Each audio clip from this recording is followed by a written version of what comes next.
Hey there, everybody. Welcome to another edition of But Before We Go, the podcast about Gen X, by Gen X, for everybody.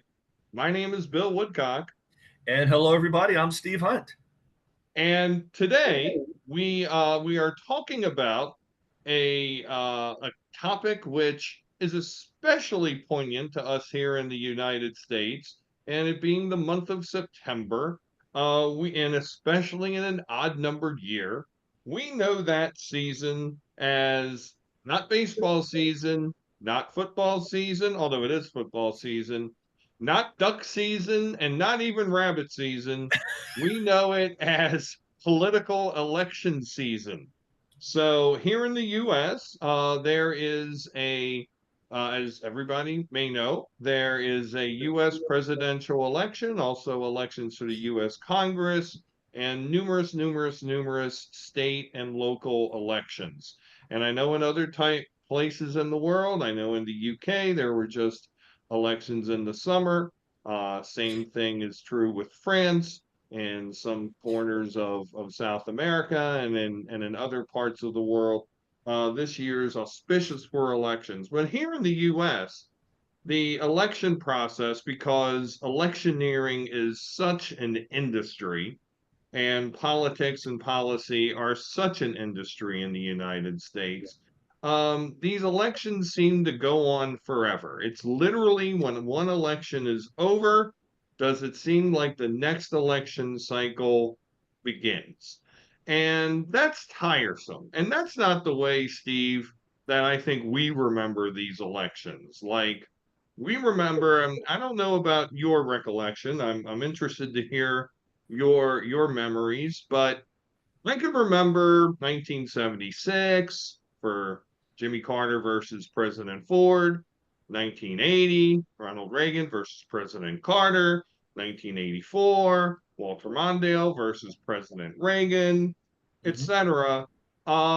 These elections really kind of started around now. I mean, yes, there were primary elections, which in the US means that, for the listeners, means that states would elect their own, um, their preferred candidates for president. But then the national election campaign would start in earnest around this time. And people did not plug into the what was going on in the election around this until around this time. And I know in the US with this whole President Biden versus former President Trump thing, and now Vice President Harris versus former President Trump thing. It's been a big story in the United States for probably 2 to 3 years, and I sense that people are just tired of it. So, Steve, I'm not sure if we can really talk about this issue and how we remember it without contrasting it to how it goes on today.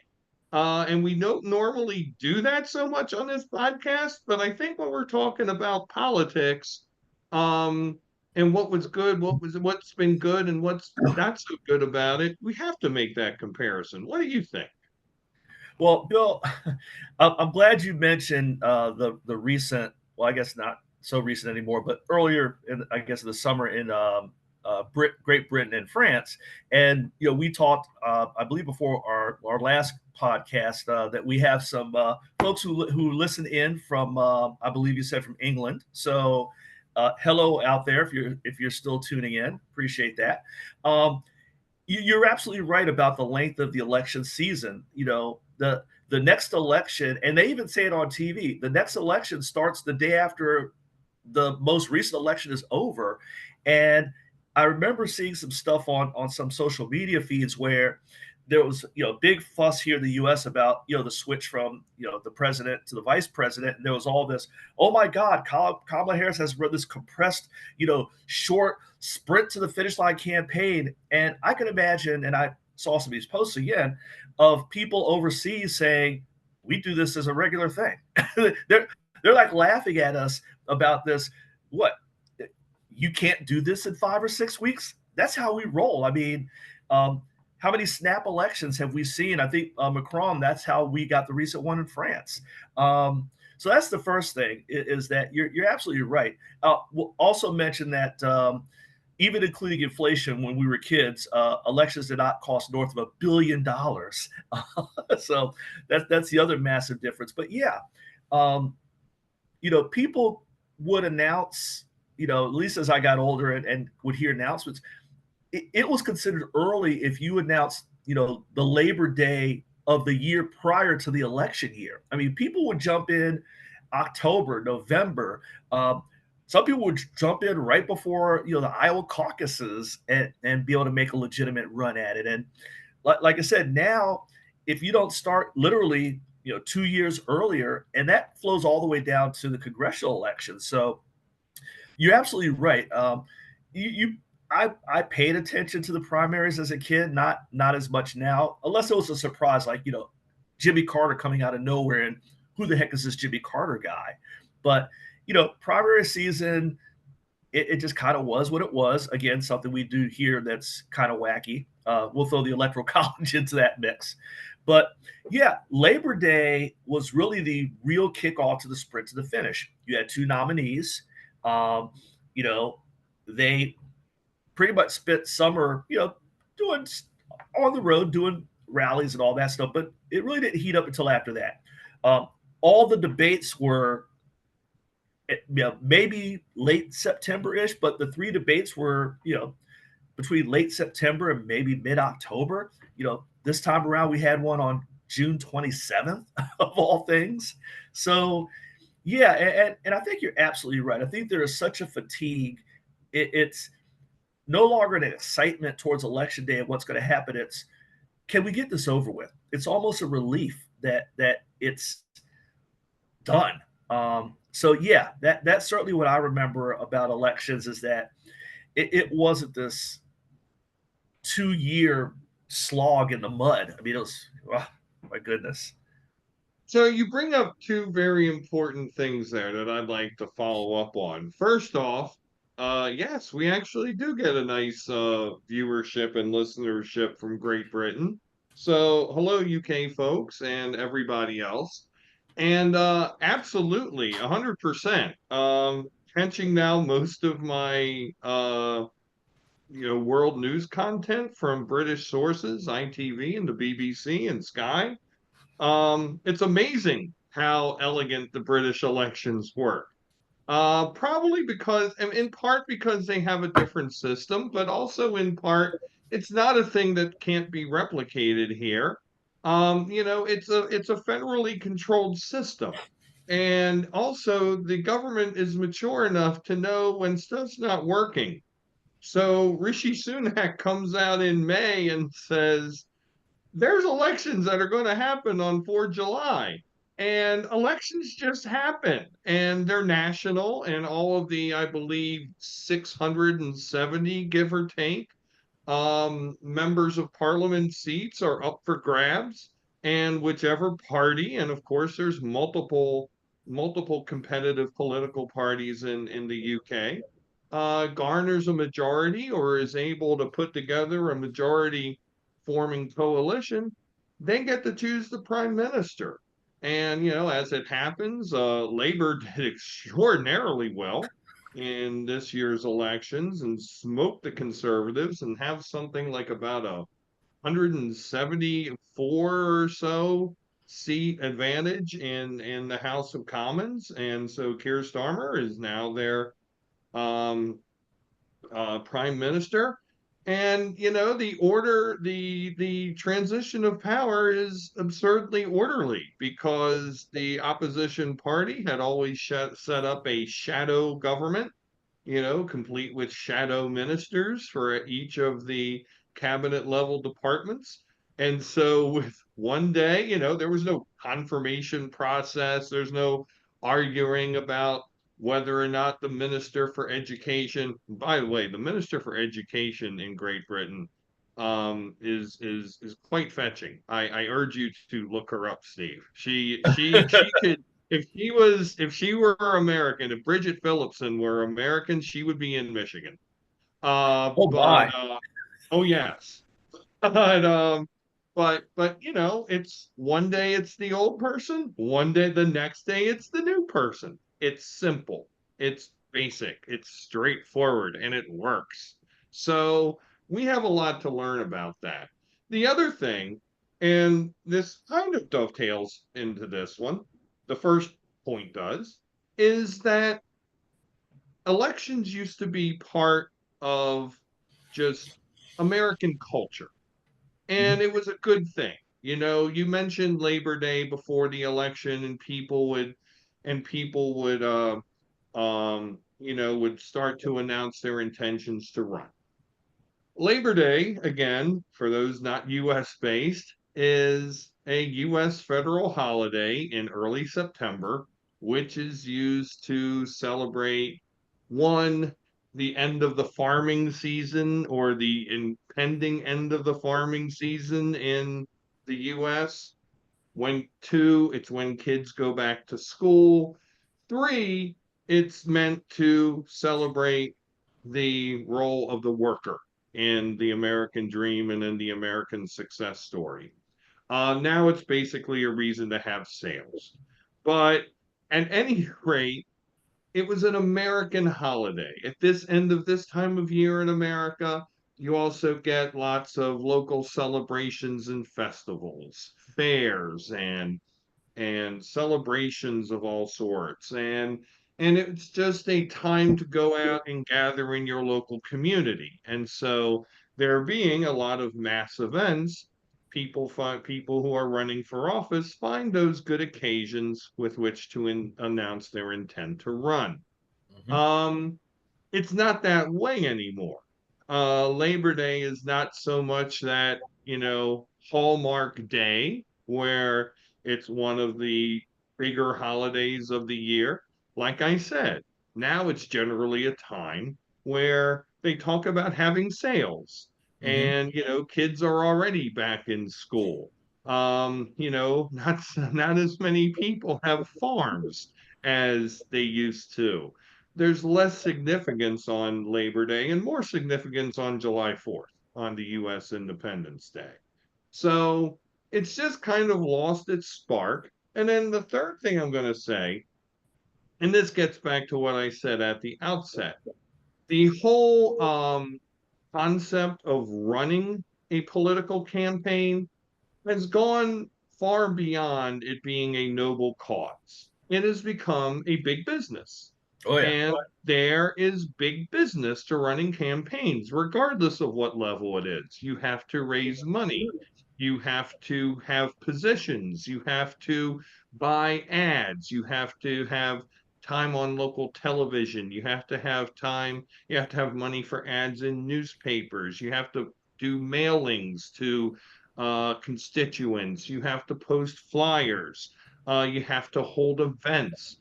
There's an entire business behind the art of political campaigning. And I'm not even talking about paid staff, paid consultants, paid, you know, public relations people, you know, the so-called spin doctors and such. And when you throw that in, I mean, Steve, you made mention of presidential elections costing upwards of 1 billion, right? 2 billion, because Mhm. that's about what it is. And then when you think about what a political party operation has to do for the entire country, and when you think about all the individual Senate campaigns in the US and congressional campaigns and state and local campaigns, becomes easily a, let me see if I can get this right now, a 11-figure proposition, as into the tens of billions of dollars does this cost. So it's become a big thing in the US, and I think as that it kind of loses some of its special pizzazz. Yeah, and I'm glad you mentioned how it's filtered down to state and local because obviously we, for those again, for those not familiar with where Bill and I live in the great state of Maryland, we are in a newly drawn congressional district, and just the Democratic primary in our district, the winning candidate, I think, raised north of $3 million. The candidate in second place did the same. Some of the other candidates, were somewhere maybe in the hundreds of thousands. There were a couple in that category, and then there was another 4 million dropped in by an outside group. So if you add it up, and just our little corner of the United States of America, there was raised north of somewhere between 10 and $11 million for the Democratic primary. So even getting down to congressional districts, and for those of you who follow politics, you've probably read stories about Jamal Bowman's district in New York and Cori Bush's in Missouri, and some other districts where this insane amount of money is spent just for the primary. And a lot of these folks, again, as we said, announced the previous year or year before that to start raising money to just fund a campaign. And again, we talked about the systems over in Europe where, both in Great Britain and in France, they pulled a snap election, did it in a few weeks, and if you really drilled down and really wanted to get into the politics of those countries, it's almost coalitions because, well, in Great Britain, it wasn't a big deal. Labor, like you said, just blew the doors off of everybody. But in France, for example, that coalition that put Macron back in office, there are a number of parties there. So that's the other thing where money comes into play is you can one day jump up and say, I represent the, lollipop guild. And you could actually make a run at it. Whereas here, it is definitely a two-party system. You have some independents out there, but they also just have happened to be in states where you could make a run as an independent, and they've raised the money to get there. So that is, I'm with you, Bill. I mean, if I were able to change our electoral system, that would probably be one of the first things I would go after. Is nobody can announce until at least Labor Day the previous year, because we do have our primary season that starts, very early in the year with the Iowa caucuses, New Hampshire primary, and I guess now with the new schedule for the Democrats, South Carolina there. But that's one thing I would do, and obviously, we could have a whole long conversation about political campaign finance, and how you were absolutely right. It is not a business; it is a big, big, titanic business. So let's spend some of this time because I think we've probably beaten the whole cultural thing to death. But let's talk about some of our favorite politicians over the years, and favorite in terms of just cool, off the wall, elegant, whatever positive thing. And I've got a few in mind, so I'm going to throw out some names, Steve, and these are state and local people, but Mhm. I think they're people who folks in the broader audience would know. But I just want to say some names and then say a little bit about them and get your impressions. So, my favorite politician of my lifetime is Bill Clinton. I have never seen somebody be so emotive, so empathetic, such a skilled communicator. And Ronald Reagan, honestly, was a fantastic communicator, earned the nickname the Great Communicator. But what I always loved most about Bill Clinton was his ability to relate how national policies relate down to the individual level, and he just had that folksy way about him where he would talk about a letter he got from Bob Smith in Dubuque, Iowa, and he's having a hard time making ends meet for his family. And Bob, with my prescription drug savings plan, your family is going to earn back $45 a month on those prescriptions you need for you and your family. And that's going to be a savings of over over $500 a year. And Bob, that's going to help pay for some training for your children. That's going to help pay a mortgage payment for you. That's going to make a real difference in your life. And that was what he did. I don't understand why every politician doesn't do that. Yeah, yeah. Bill Clinton, it was a, they talk about the term political athlete. When it comes to political athletes, he might be a cross between Secretariat, Michael Jordan, and name any of ESPN's 100 greatest athletes of all time. He might be a mix of all of them. Um, the one thing that when I think about politicians is, was there something about them that was memorable? And when I think Bill Clinton, besides the some of the controversial, salacious stuff over here that we won't get into, I feel your pain. Bill Clinton dropped that. And the other thing that I will say about Bill Clinton, and you're right as far as making himself relatable, prior to Barack Obama, the joke in the black community here in America was Bill Clinton was America's first black president. He was that cool that you know the brothers in the barbershop and the sisters in the beauty shop were like, I'm down with this guy. This guy, he was the first one that I think that at least became president. There are obviously been candidates that have resonated, but he's the first one that I can speak, especially the age that I was at when Bill Clinton ran and won the presidency, that people in the black community talked about him, the barbershop, the beauty shop, the cookout. It was like, did you see him on Arsenio, which was another memorable moment when he plays the saxophone to Heartbreak Hotel with the Blues Brothers sunglasses. He just, and I don't think I've ever seen anything like Bill Clinton before or since. There have been some politicians you're like, okay, that guy's kind of cool, or she's kind of cool, or but Bill Clinton is certainly in a category all his own.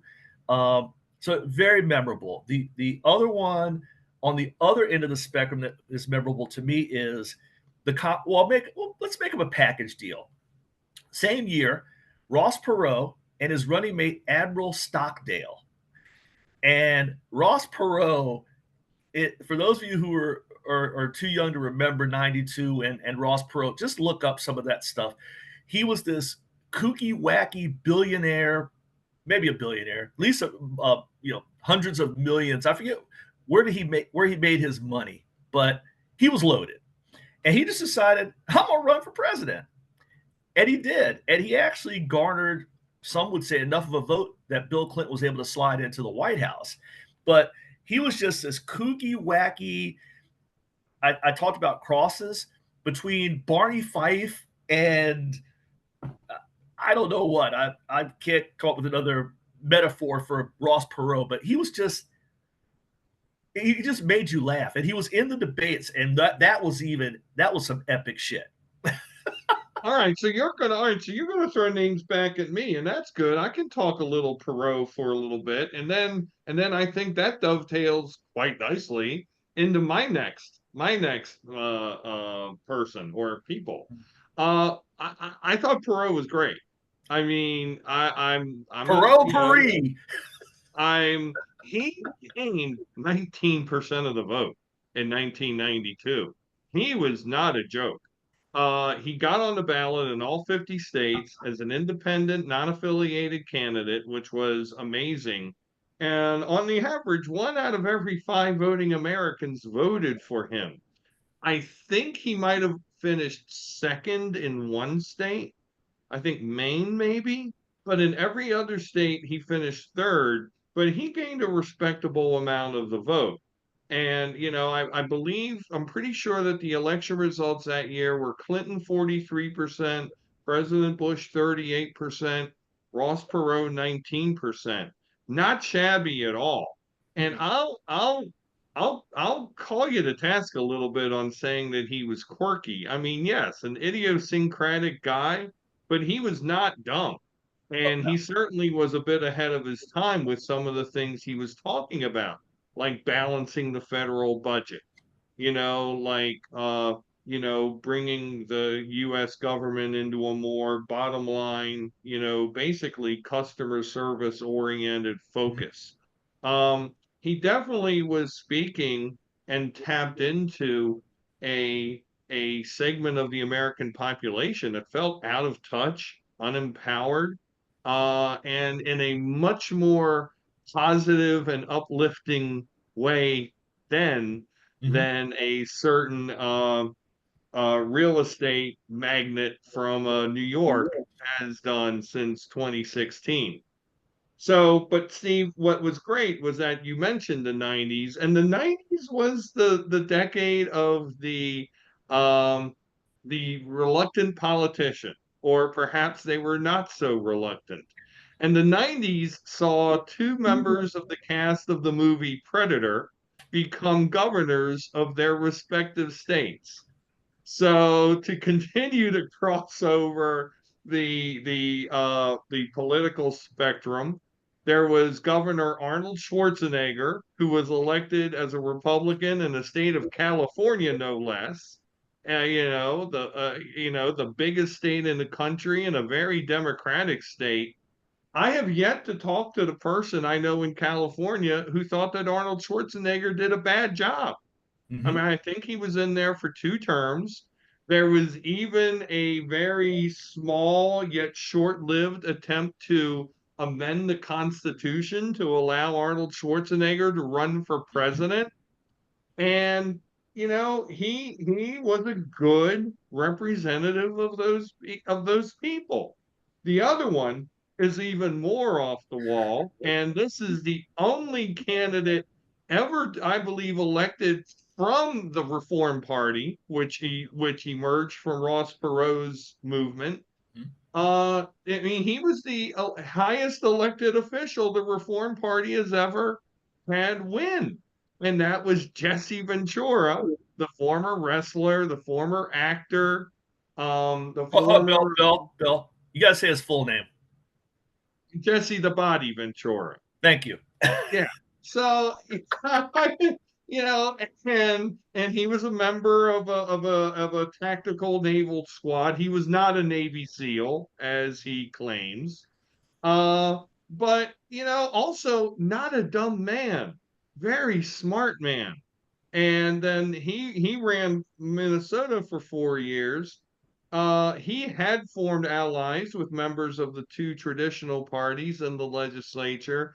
They all eventually abandoned him, and he did a lot to earn being abandoned.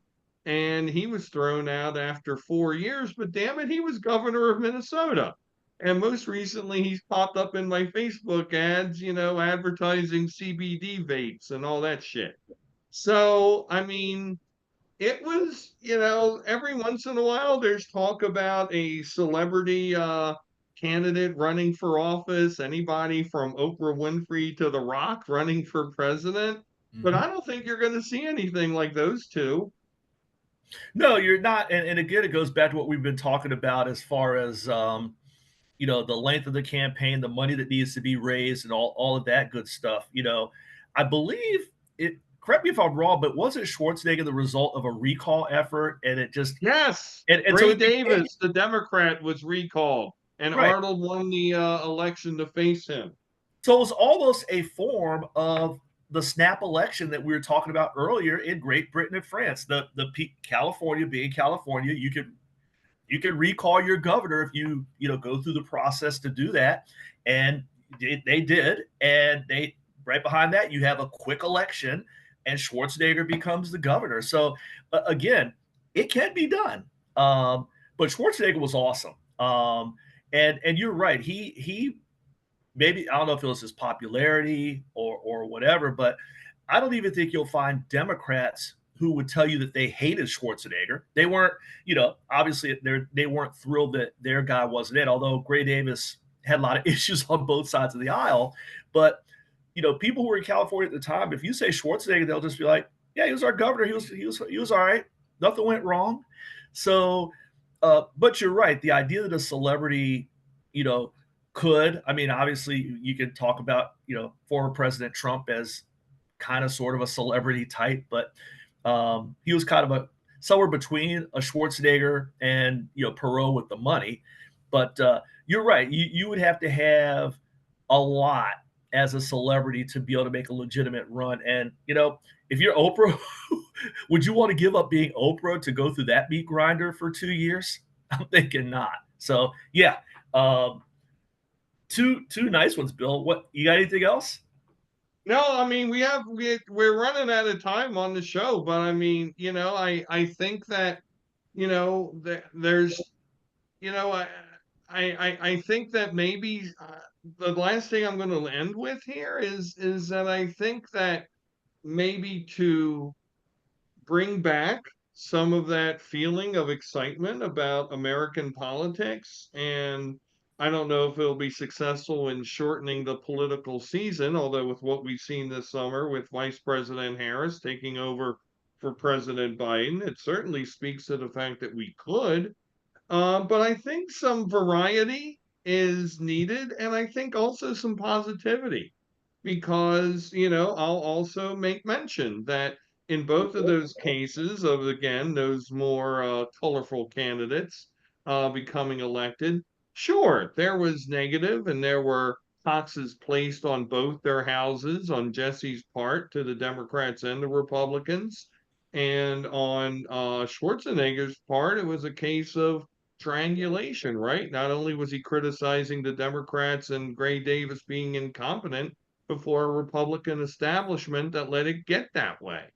And so, some of that refreshingness is probably what's needed. And a different podcast we did would dip into the reasons why maybe or maybe not we're seeing this with the vice president. But clearly Americans are desiring more from their political class than we're getting. So a lot of money's being thrown into the system, and we're not getting the best candidates. I mean, how many times, Steve, have we heard and talked about, and friends and family have said, we go through this billions-dollar, 3 years long process, and this is the best we can do. So maybe we just ought to take a long look at ourselves as a country and figure out why that is. Yeah, very true. I mean, you're and in this day and age, and I'll stop here because you're right. We could have another podcast on this. Um, we're still getting some good people, and we're still getting some smart people, but we're getting a lot of, I'm just going to call them glorified internet trolls, finding their way to Washington D.C. and it's just crazy. It's like, are you here to do something? Or are you here to just become an influencer and get a gig on, network X, Y, or Z? So anyway, Bill, my last note, I went to the Google, Bridget Phillipson. Yeah, Not, right. not only she has served as Secretary of State for Education and Minister for Women and Equalities. She has been a member of Parliament since 2010. So that's, we're hitting 14 years now. She's 40 years old. Yeah, I know. So something else that we don't see enough of in this country. So when she started, she was in her 20s. Cool. So again, obviously we have our AOCs and some others, but not the type of gray beard that or gray hair that you would see in this country rising to a position of prominence. 40, a millennial. I mean, yeah, a millennial. God love her. God save And the. I'd love to know if she's ever set foot in Michigan. If she has, she would probably be elected to office very quickly because Don't you she would think? she would fit in well with the Michigan Three. I told, yeah, I do not lie.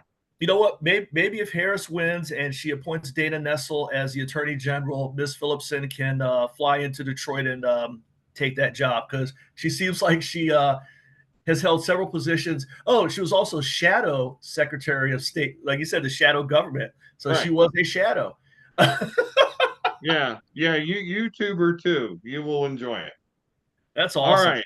And on that very, very testosterone laden point, we shall leave. We will be back with you next week with another amazing episode of But Before We Go. For Steve, I'm Bill. Have a great week, everybody. Take care.